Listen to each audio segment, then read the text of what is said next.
तो बेटा चलो सीधी लाइन में लिखो। बेटा सीधी सीधी लाइन में देखो, सीधी लाइन में लिखो। हाँ लिखो। Very good. अच्छा देखो, अब सिर्फ 2 ही अल्फाबेट बाकी, फिर तुम्हारा पूरा होमवर्क खत्म हो जाएगा। चलो जल्दी से कर दो।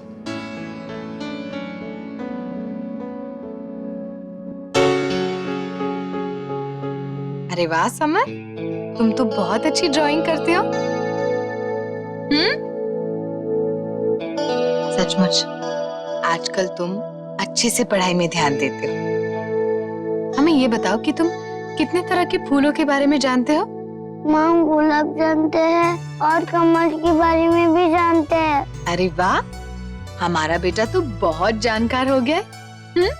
आओ आओ, हमारा प्यारा सा बच्चा। अच्छा अब हमें ये बताओ कि तुम गुलाब के फूल के बारे में कैसे जानते हो? क्योंकि हमारे घर में गुलाब का पौधा है और हमने उसे देखा है। अच्छा, वेरी गुड। अच्छा क्या तुम जानते हो कि पौधों में भी जान होती है, बिल्कुल हम इंसानों की तरह। अच्छा कोई बात नहीं, हमारा बेटा सबसे प्यारा है ना, सबसे अच्छा बच्चा है ना, किसी को तकलीफ नहीं देता है ना। अच्छा हमें ये बताओ समर कि तुम ऊपर उस पौधे को क्यों मार रहे थे? बेटा क्या किसी ने तुम्हें कुछ कहा था जिससे तुम्हें गुस्सा आ गया हो? कुछ हुआ था स्कूल में या घर में, किसी ने तुमसे कुछ कहा था? याद करके बताओ बेटा। क्या तुम्हें नई माँ से कोई परेशानी है? जो कुछ हम मना किए तुमको बताने के लिए, अगर किसी को बता दिए ना, हम तुम्हारा बहुत ही बुरा हाल करेंगे। हाँ, मार मार के ना तुम्हारा जो गलिया है ना उसका लाल कर देंगे, समझे? या तुम हमारी किसी बात से गुस्सा थे? अरे समर, बेटा सुनो। समर बेटा हमारी बात सुनो।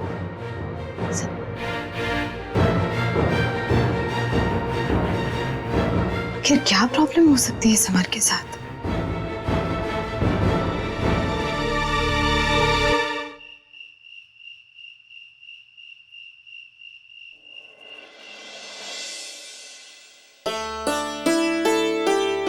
आ गए बेटा?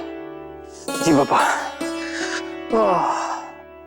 क्या बताएं, बड़े मशक्कत से आ रहे हैं।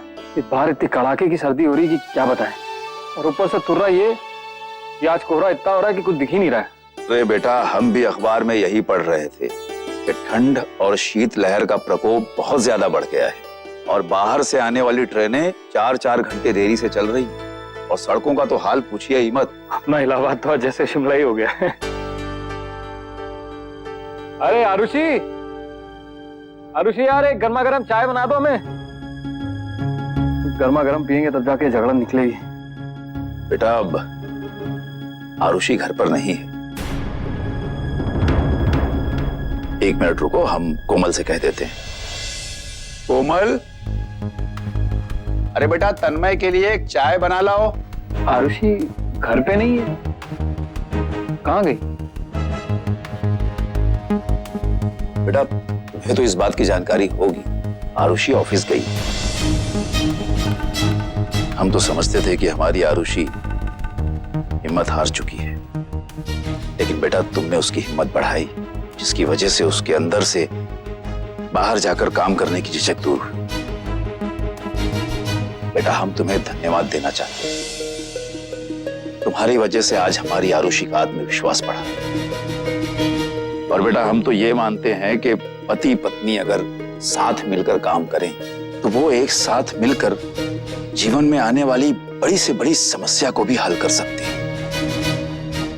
अब तो आरुषि भी घर के बाहर निकल गई। वो रहती थी ना तो हमको चिंकी की देखभाल करने में थोड़ी मदद मिल जाती थी। अब ना हमको सब कुछ खुद ही करना पड़ेगा। और अब जब आरुषि ज्यादातर बाहर रहेगी और नंदोई जी तो आरुषि की मदद करने खातिर हमेशा ही तैयार रहते हैं, तो हम सोच रहे थे कि नंदोई जी हमरे ना घर के कामकाज में थोड़ा हाथ बटा दे। क्या कहते हो? जी